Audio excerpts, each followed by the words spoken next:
আজকাল আমরা প্রায়ই অনলাইনে কিংবা শপ থেকে বিভিন্ন প্রোডাক্ট কিনে থাকি। কিন্তু প্রশ্ন হচ্ছে, প্রোডাক্টটি আসলেই ভালো কিনা সেটা আপনি জানলেন কিভাবে? চলুন জেনে নিই, কোনো প্রোডাক্ট কেনার আগে কিভাবে যাচাই করবেন সঠিকভাবে। স্টেপ ১, রিভিউ চেক করুন। প্রোডাক্টের ইউজার রিভিউ পড়া খুব জরুরি। অনলাইন সাইটে থাকা কাস্টমার রিভিউ বা ভিডিও রিভিউ দেখে বুঝে নিতে পারেন প্রোডাক্টটি কতটা কার্যকর। সাধারণত 4.0 রেটিংয়ের ওপরে থাকলে ভালো ধরে নেওয়া যায়। স্টেপ 2, ব্র্যান্ড ও গ্যারান্টি যাচাই। বিশ্বস্ত ব্র্যান্ড থেকে কেনা অনেক নিরাপদ।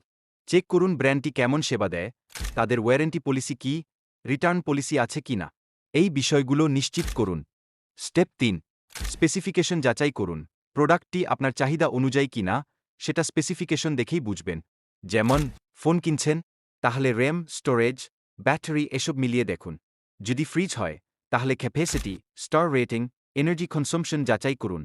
স্টেপ 4, দাম তুলনা করুন। একই প্রোডাক্ট বিভিন্ন ওয়েবসাইটে বিভিন্ন দামে বিক্রি হয়।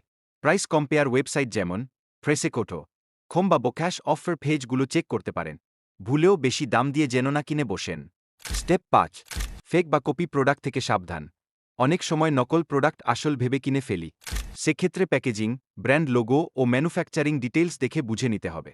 প্রয়োজনে সিরিয়াল নম্বর ভেরিফাই করুন ব্র্যান্ডের অফিসিয়াল ওয়েবসাইটে।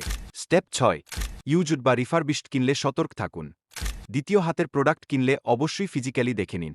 ব্যাটারি, স্ক্রিন, পারফরম্যান্স সব পরীক্ষা করে তারপর সিদ্ধান্ত নিন। অ্যান্ড শেষ কথা হচ্ছে, মনে রাখবেন টাকা আপনার কষ্টের উপার্জন। তাই কোনো প্রোডাক্ট কিনে পরে আফসোস করার চাইতে আগে ভালোভাবে যাচাই করে কেনা অনেক বুদ্ধিমানের কাজ। আশা করি আজকের ভিডিওটা আপনাকে পরের বার সঠিকভাবে প্রোডাক্ট বেছে নিতে সাহায্য করবে। লাইক, শেয়ার আর সাবস্ক্রাইব করতে ভুলবেন না।